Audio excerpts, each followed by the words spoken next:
What's next for the Mets? Well, we've talked about this a little through the show and some of the things that could be next, but I want to highlight the possibility of making a trade off the Major League roster. I don't think anything like that is necessarily imminent, but Jeff McNeil's someone who's out there and is available. It's not the first time.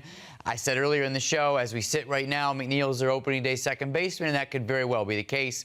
But the Mets are more than willing to see what they can get for McNeil. J.D. Davis is the same way, although they like Davis as a bat off the bench at least. Probably not your third baseman next year, but a bat off the bench.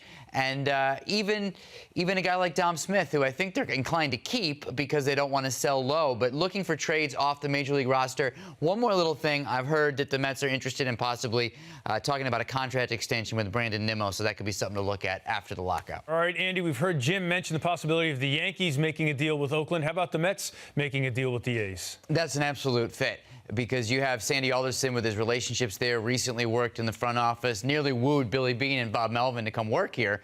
So there's a lot of there just to begin with.